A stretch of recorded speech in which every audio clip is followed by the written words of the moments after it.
the name of Allah, the Beneficent, the Merciful, to whom all praise is due, whom we forever thank for giving us the Honorable Elijah Muhammad as our leader, teacher, and guide. And I specifically, ladies and gentlemen, and brothers and sisters, open up like that because I am a representative of the Honorable Elijah Muhammad. And were it not for him, you and I wouldn't be here today.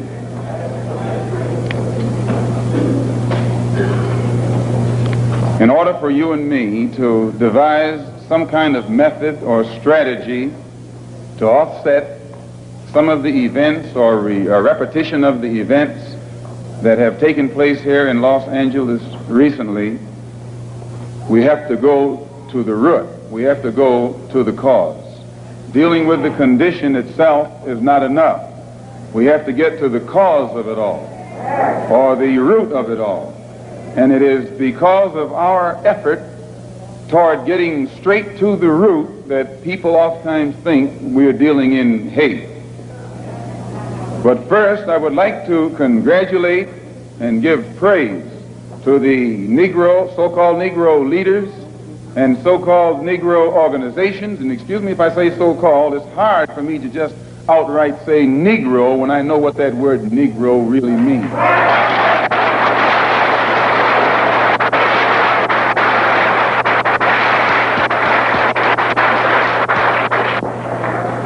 The person whom you have come to know as Ronald Stokes, we know him as Brother Ronald. One of the most religious persons who displayed the highest form of morals of any black person anywhere on this earth. And as one of the previous speakers pointed out who knew him, everyone who knew him had to give him credit for being a good man, a clean man, an intelligent man, and an innocent man when he was murdered. The Negro, so-called Negro organizations and leaders should be given great credit for their failure or refusal to let the white man divide them and use them one against the other during this crisis.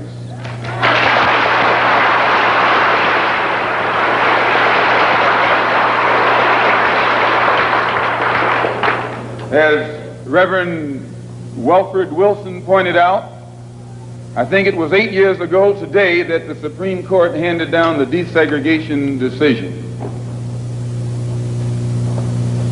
And despite the fact that 8 years have gone past, that decision hasn't been implemented yet.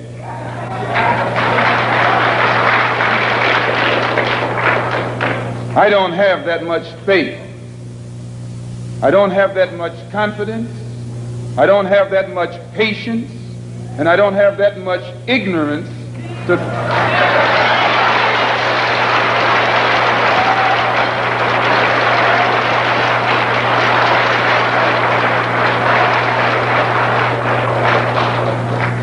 If the Supreme Court, which is the highest law-making body in the country, can pass a decision that can't get even 8% compliance within 8 years because it's for black people, then my patience has run out.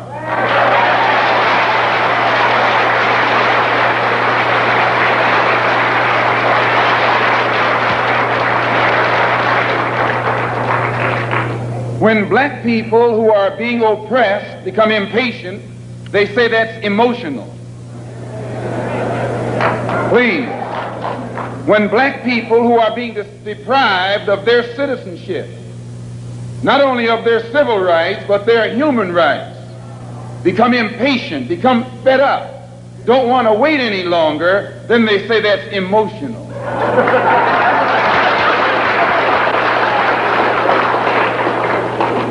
The Negro, so-called Negro leaders and organizations should be praised. They should be congratulated. They should be complimented. Because out of all of them combined, the white man has not yet found one who will play the role of Uncle Tom.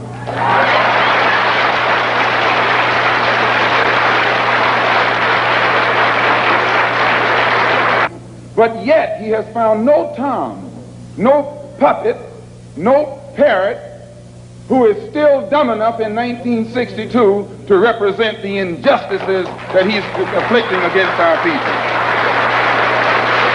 We don't care what your religion is. We don't care what organization you belong to. We don't care how far in school you went or didn't go. We don't care what kind of job you have. We have to give you credit for shocking the white man by not letting him divide you and use you one against the other.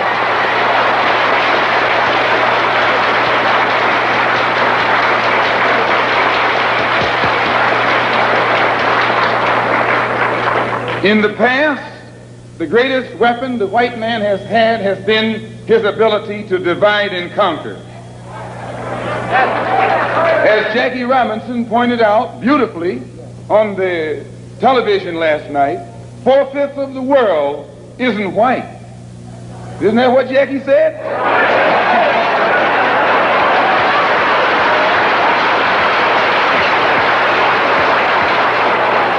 And if 4/5 of the world is dark, how is it possible for 1/5 to rule, oppress, exploit, dominate, and brutalize the 4/5 who are in the majority? How do they do it?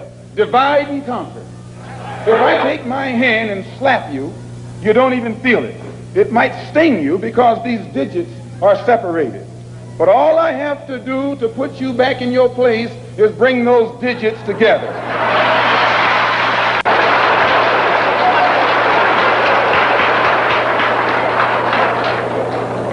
This is what the white man has done to you and me. He has divided us and used us one against the other.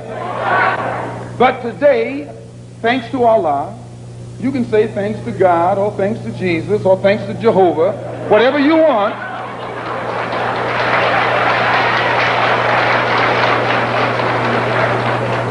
But as a follower of the Honorable Elijah Muhammad, we have been taught to say thanks to Allah. And that's what Jesus said. Jesus called on Allah. He said, Allah, Allah, lama asabachthani. I believe what's good for Jesus is good for you. If Allah was good enough for Jesus to call upon, I think he should be good enough for you to call upon. Since the so-called Negro community has shocked the white man by resisting all efforts to divide us, I think that you and I should continue to shock him by staying and working together in unity. Despite religious, political, economic, or educational or social differences, let us remember that we are not brutalized because we're Baptists. We're not brutalized because we're Methodists. We're not brutalized because we're Muslims. We're not brutalized because we're Catholics. We're brutalized because we are black people in America. Here your mother is being raped and you're not supposed to be emotional.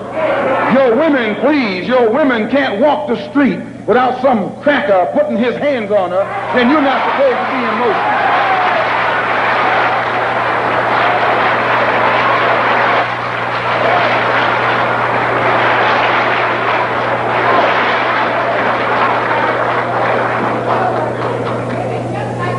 If you say that you're fed up, if you teach the Negro, people don't even know their own name.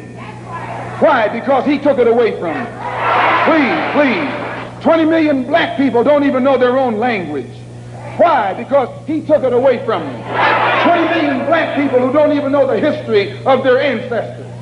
Why? Because he took it away from them. And if you try and tell them how thoroughly and completely they've been robbed, he says you're teaching hate.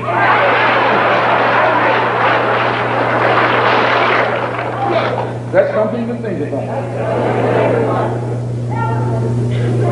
Today you are coming out of college. You're coming out of the leading universities.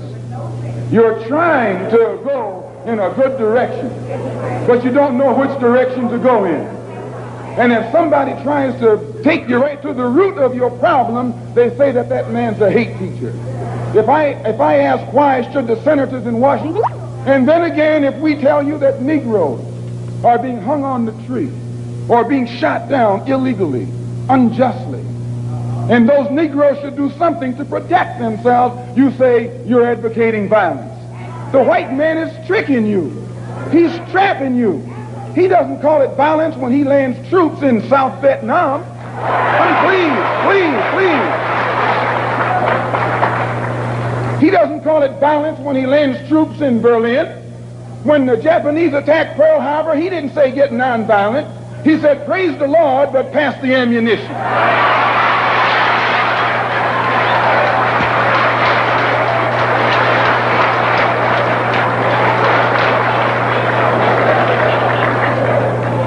But when someone attacks you, when someone comes at you with a club, when someone comes at you with a rope, when someone comes at you with a gun, despite the fact that you've done nothing, he tells you, suffer peacefully.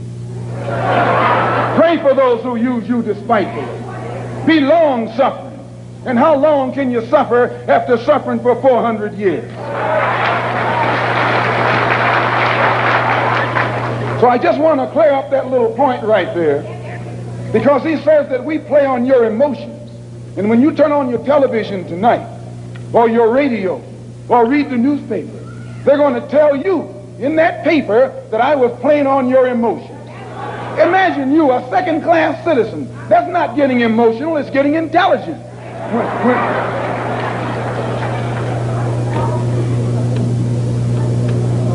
And as far as your mayor is concerned, I should say their mayor, a man named Yorty, who has been slandering the Muslims, a professional liar,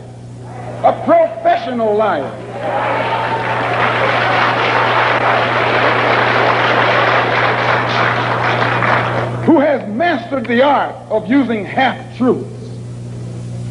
Put it in the paper that they broke into our religious place of worship and got records that they can use to prove that most of us have criminal records.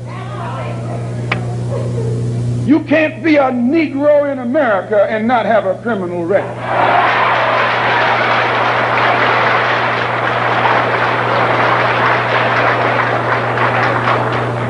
Martin Luther King has been to jail. Clean. James Farmer has been to jail. Why, you can't name a black man in this country who is sick and tired of the hell that he's catching who hasn't been to jail. Charged him with being seditious. They put Moses in jail. They put Daniel in jail. Why, you haven't got a man of God in the Bible that wasn't put to jail when they started speaking out against exploitation and oppression.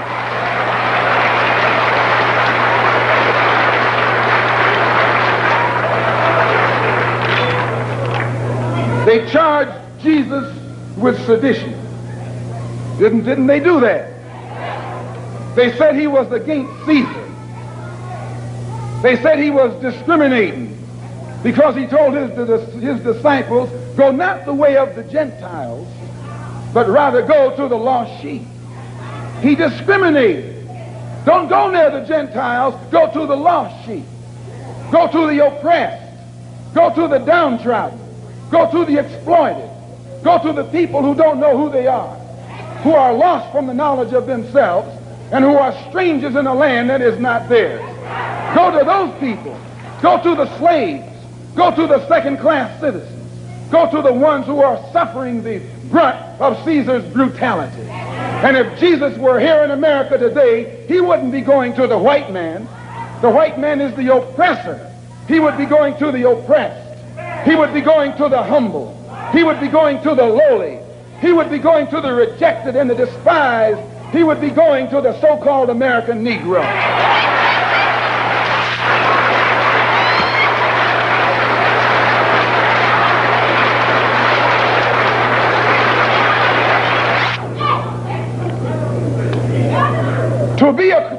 To have once been a criminal is no disgrace.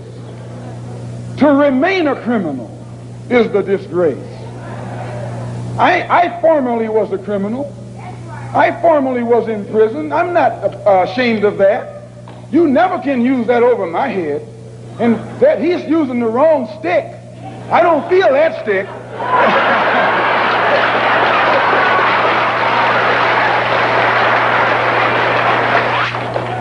to prison because I believed in men like Sam Yorty. I went to prison because I trusted men like Sam Yorty.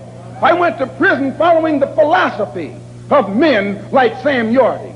But since I've been following the Honorable Elijah Muhammad, I have been reformed, and that's more, please. That's more than Sam Yorty and Chief Parker and all these other white politicians have been able to do with the inmates in the prisons of this state. They should give Mr. Muhammad credit. They should give Mr. Muhammad credit for reforming and rehabilitating men whom they have failed to reform and rehabilitate.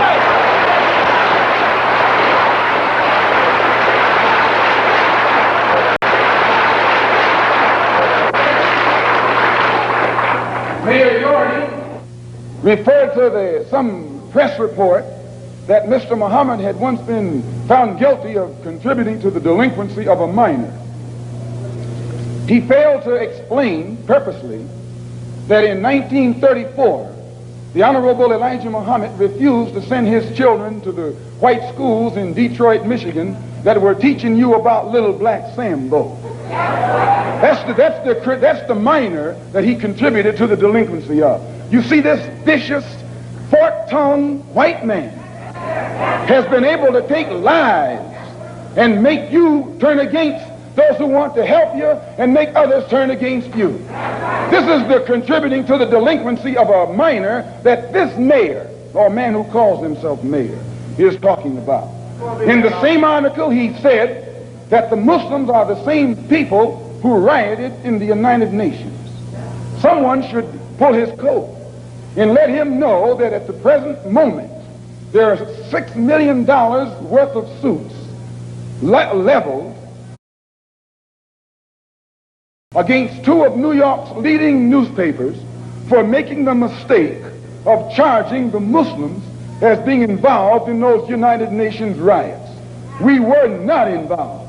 And if this fork-tongued man who calls himself your mayor had taken the time to find that out, he wouldn't be walking into the trap that he's letting his ignorance lead him into.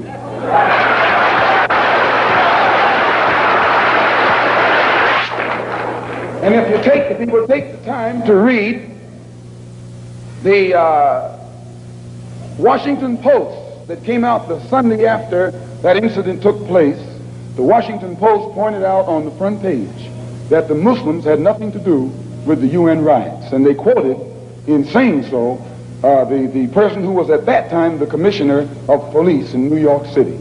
See, it's lies that the white man has spread about the Muslims to try and make you afraid of the Muslims, or to try and make you think that the Muslims were a criminal element, an uncouth element, in things that you would not like to be associated with.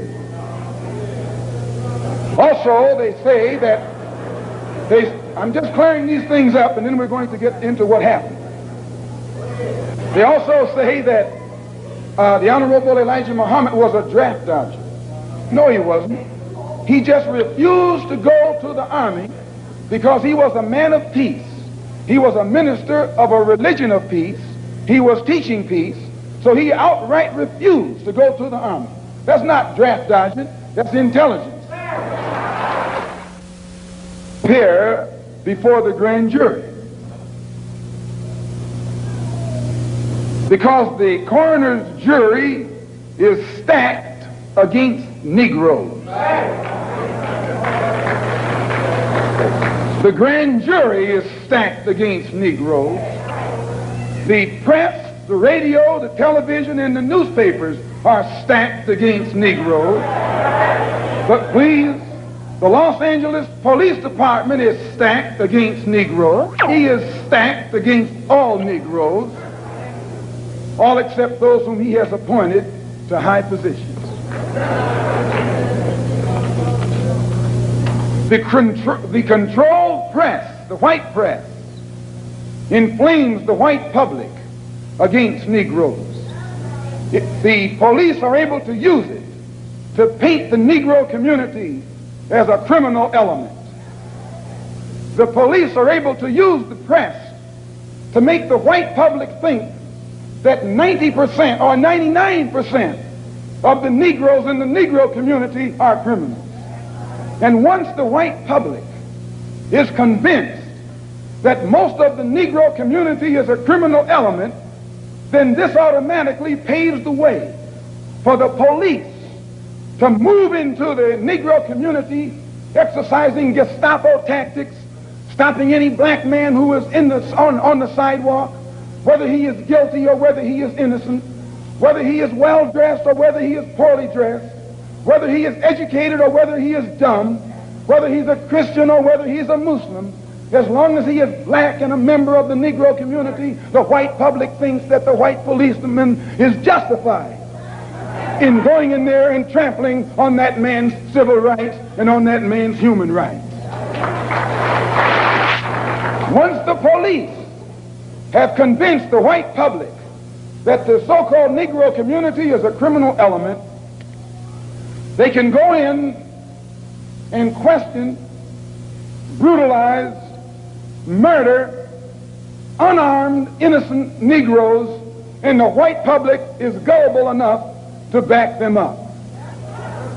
This makes the Negro community a police state.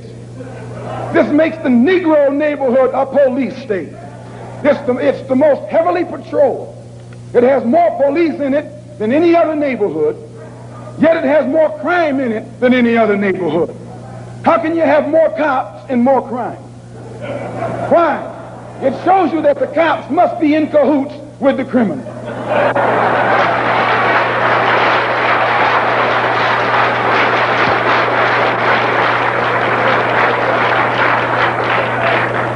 The texture of the hair that God pleased, that God gave them, so much that they'll put lye on it. Do you realize now, you know, brother, lye will eat a hole in steel, and you know your head is not that hard.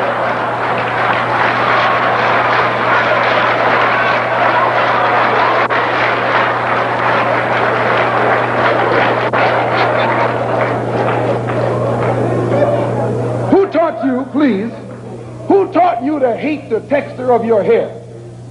Who taught you to hate the color of your skin to such extent that you bleach to get like the white man?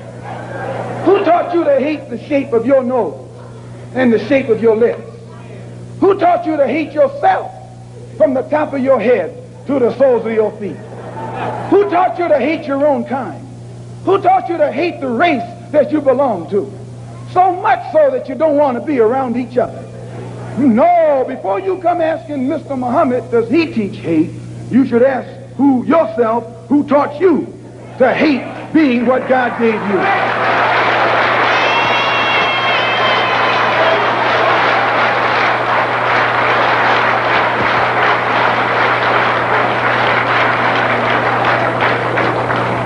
We teach you to love the hair that God gave you.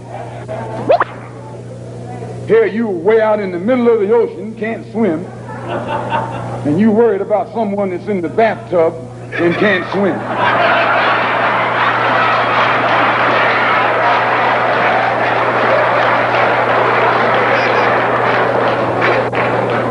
We don't steal, we don't gamble, we don't lie, and we don't cheat.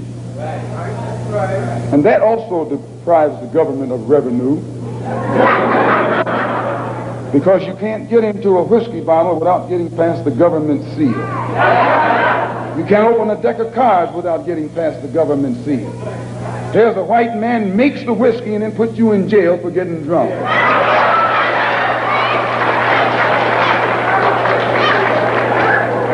He sells you the cards and the dice and puts you in jail when he catches you using them. So he's against us because we fix it where he can't catch you anymore. We take the dice out of your hands and the cards out of your hands and the whiskey out of your head. The most disrespected person in America is the black woman. The most unprotected person in America is the black woman. The most neglected person in America is the black woman. And as Muslims, the Honorable Elijah Muhammad teaches us to respect our women and to protect our women. And then the only time a Muslim really gets real violent is when someone goes to molest his woman. We will kill you for our woman. I'm making it plain, yes. We will kill you for our woman. We believe that if the white man will do whatever is necessary to see that his woman gets respect and protection, then you and I will never be recognized as men until we stand up like men and place the same penalty over the head of anyone who puts his filthy hands out to put in the direction of our women.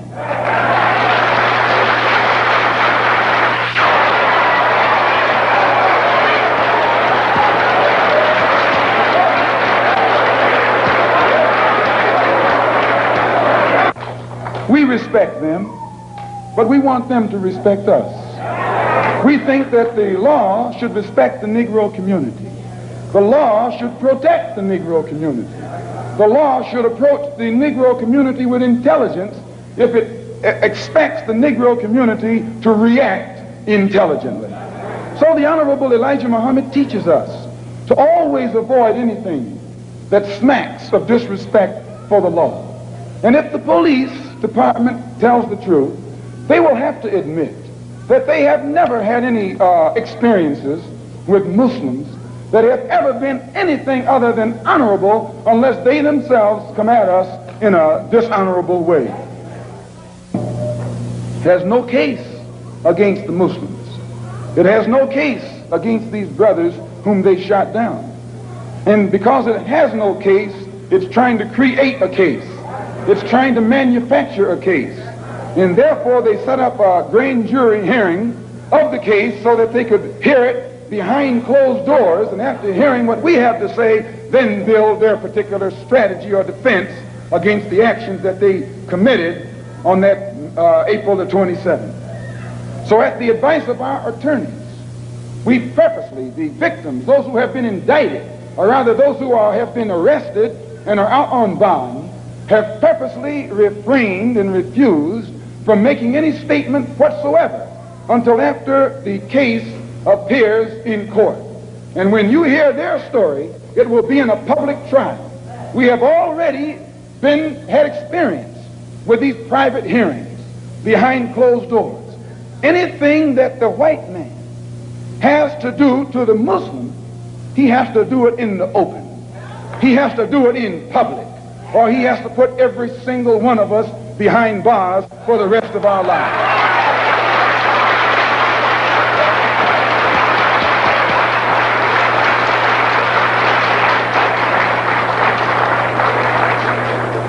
When Mayor Yorty called for a government investigation of a religious group that has the highest moral standard of any group in the Negro community, Mayor Yorty was giving you an example of what Hitler did in Nazi Germany when he began to go on the rampage.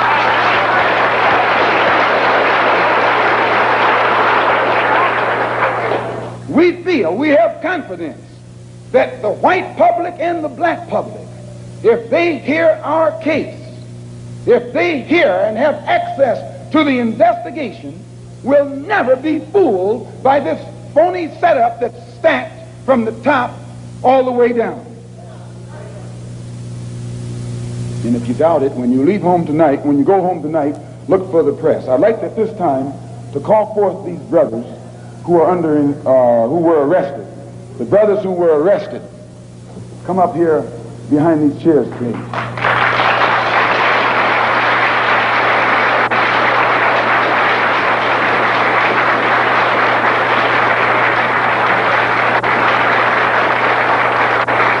They were suspects. This wouldn't happen in a white neighborhood. White man can walk down the street with packages on his head, packages under his arm, and packages everywhere else, and won't anybody question his right to carry those packages. But a Negro is suspect because the press makes you suspect. Yes, the white press makes Negroes suspect. What do you got? All the information you need, officer. And the officer made one stay at the rear of the car and the other go to the front of the car. And while he was taking the one to the front of the car, the polite attitude, the humble air, the submissive, intelligent, peaceful spirit that he unexpectedly found in this Negro infuriated him. And he began to, he told the brother, put down your hands. Brother was talking, he's not a criminal. A man has a right on the sidewalk to talk with his hands. Put down your hand, don't talk with your hands. And when the brother continued to gesture with his hands, the officer grabbed his hand, twisted it around behind his back, flung him up against the car, and then that's when hell broke loose. That was when hell broke loose. A struggle ensued. Shots were fired by the police and by a Negro door shaker.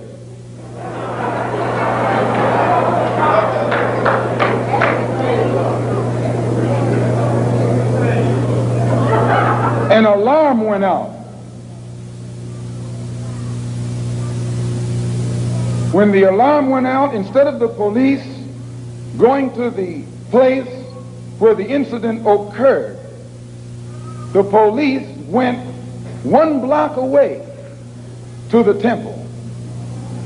When they arrived there, they got out of their cars with their guns smoking. You would have thought it was Wyatt, what his name? Wyatt Earp. I'm telling you, they came out of those cars, and we have enough witnesses to hang them with their guns smoking. Chief Parker knows this, Mayor Yorty knows this, and every police official in the city knows that. They didn't fire no warning shots in the air. They fired warning shots point blank at innocent, unarmed, defenseless Negroes. As I say, 2 of the brothers were shot in the back. Another was shot in the shoulder. Another was shot, 2 of them were shot, excuse the expression, through the penis.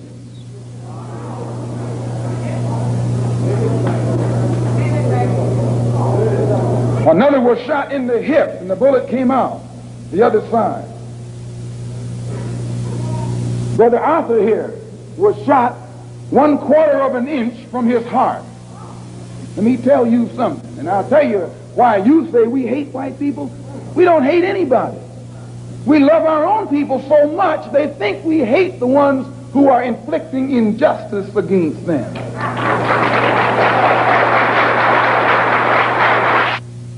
Man who has been shot, the bullet having passed 1/4 of an inch through his heart. I'm not going to let him talk, which I think you can understand why. You should listen to the conversation of the police officers while it was going on. 2 of the brothers who had been shot were lying hand in hand. The officer said they were chanting a death chant. You read that? They were saying, Allahu Akbar. What does that mean? It means that God is the greatest. It means that God is the greatest.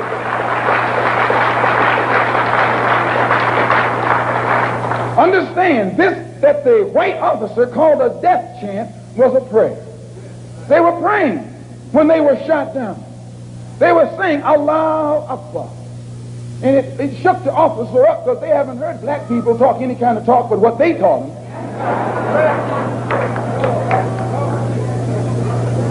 And 2 of the brothers who were shot in the back were telling me that as they lay on the sidewalk, they were holding hands. They held hands with each other, saying Allahu Akbar. And the blood was seeping out of them where the police bullets had torn into their insides. Still they said Allahu Akbar. And the police came and kicked them in the head.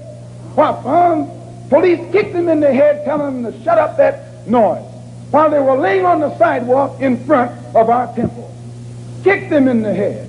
Shut up that noise. And one of them, when he was on his way to the police station in the ambulance, one of the ambulance attendants told the white cop, why don't you kill the nigger? He said, I'll tell him that he tried to get away. Why don't you kill the nigger while you got a chance? And I'll swear that he tried to get away. If he didn't say this, then I need to be put in jail, and I'll gladly go.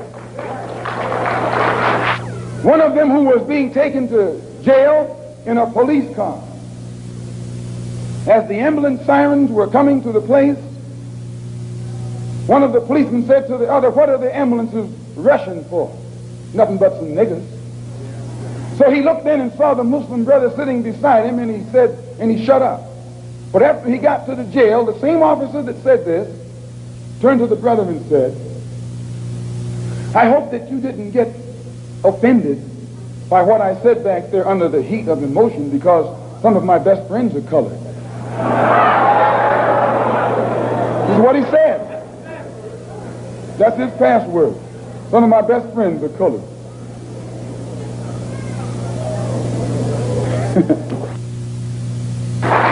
And I, for one, as a Muslim, believe that the white man is intelligent enough.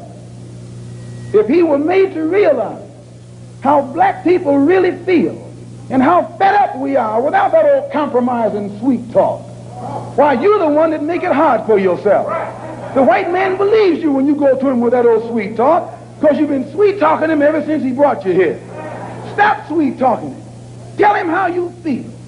Tell him what kind of hell you've been catching, and let him know that if he's not ready to clean his house up,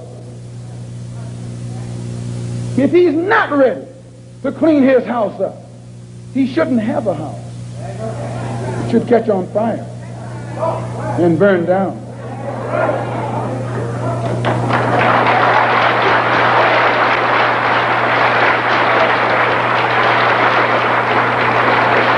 As Muslims, we identify ourselves with the dark world.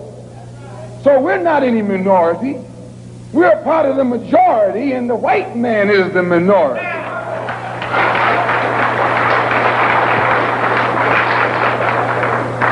You have to know this to understand us.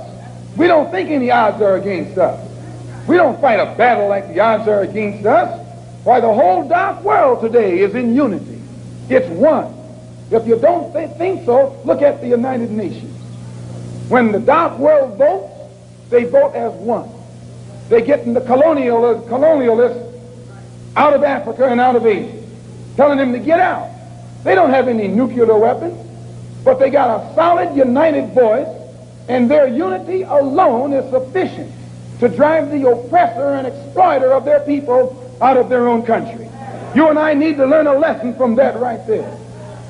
In the UN, the dark world consists of Buddhists, Hindus, Shintoists, Taoists, Christians, Muslims, everything. But they're together. They forget their religious and political differences. They think as one. They move as one against a common enemy. And out of Algeria, he's going. Don't think he's not going. He's going. They're getting him out of Angola, out of Tanganyika, out of Angola, out of Uganda, out of Kenya. He's going from South Africa too. He hasn't got long to be there. All over this earth, dark people who have been oppressed and exploited by those who are not their own kind, strangers, are coming together to get the oppressor off their back. You and I learn a lesson from that. We are oppressed. We are exploited. We are downtrodden. We are denied not only civil rights, but even human rights. So the only way we're going to get some of this oppression and exploitation away from us or aside from us is come together against the common enemy.